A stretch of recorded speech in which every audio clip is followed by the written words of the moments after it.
Ang programang ito ay rated SPG. Striktong patnubay at gabay ng magulang ang kailangan. Maaaring may masiselang tema, lengguwahe, karahasan, sexual, horror o droga na hindi angkop sa mga bata.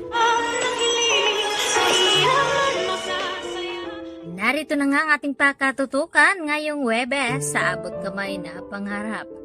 Tila guguho ang mundo dito ni Carlos Benetes dahil sa kanyang malaman na itong si Irene ay buhay pa pala sa inakala nito na tuluyan ng maitago ang kanyang sekreto, lalo pa ang nangyari sa kanilang dalawa. At lalo pa na alam ni Irene ang sekreto dito ni Carlos na siya nga ang tunay na ama dito ni Zoe. Sa kabilang banda agad nakahingi ng tulong ang mga taong nakakita dito kay Irene at agad ngang naisugod ito sa ospital kung saan ay i-rescue naman ito ni Annalyn. Sa kabilang banda, tuloy na rin itong bakasyon na inaayos nga ni Carlos dahil sa kagustuhan na layuan itong krimen na kanyang ginawa dahil hindi nga siya makakatulog dahil tila minumulto at nagigilty nga ito sa ginawa nga dito ni Irene sa kanya. At dito niya nga sinasabi na siya ay doktor at hindi mamamatay tao, subalit sa kanyang ginawa ay nalagay sa alanganin itong kanyang sitwasyon. Lalo pa tumitindi na pati itong kanyang anak na si Harry ay pinag-iinitan nito.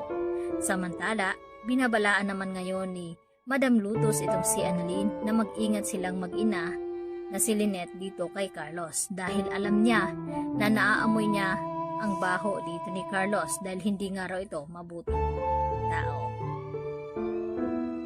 At hindi naman sumama itong si Annalyn dito sa inalok ni Lynette na bakasyon dahil mas gustuhin daw ni Annalyn na mag-duty na lamang sa araw na iyon dahil kababalik nga daw niya dito sa Apex Hospital. At ayaw naman na isipin dito ni Annalyn na masyado siyang pabaya at komportable dito nga sa Apex dahil mas importante na makatapos nga siya ng kanyang residency. At dito naman na humanga itong si Chang Susan sa kanyang apo dahil sa napakasipag daw nito. Samantala, nag-uumpisa na ngang mag-usisa itong si RJ sa tunay na pag-uugali dito ni Carlos dahil sa sinabi ni Irene na kanyang naaalala na hindi naman daw ito magsasalita tungkol sa ganon kung wala siyang nalalaman na sikreto dito. At dito sinabi ni RJ na dapat daw niyang malaman kung nasaan na nga ba itong si Irene. At dahil sa dadalhin nga itong si Irene dito sa Apex ay dito na nga niya malalaman kung ano ba talaga ang nangyari dito sa babaeng ito na kung bakit ay natagpuan na lamang ito na itinapon nga ito sa ilog. At kapag nagkamalay nga ito ay dito na nga malalaman ang lahat na kung sino nga ang may pakana sa nangyari sa kanya. At yun naman ay hindi hahayaan dito ni Carlos, tila mababaliw na nga sa kakaisip itong si Carlos kung ano dapat niyang gawin na para hindi tuluyang magsalita itong si Irene sa kanila dahil tiyak na kapag nalaman ng lahat na siya palang nagtangka dito sa buhay ni Irene ay siguradong makukulong daw siya dito. Kaya naman agad na si Carlos humihingi ng tulong dito sa kanyang anak na si Zoe dahil alam niya na siya lamang ang makakalapit dito kay Irene dahil sa Apex Hospital nga dinala ang babaeng ito.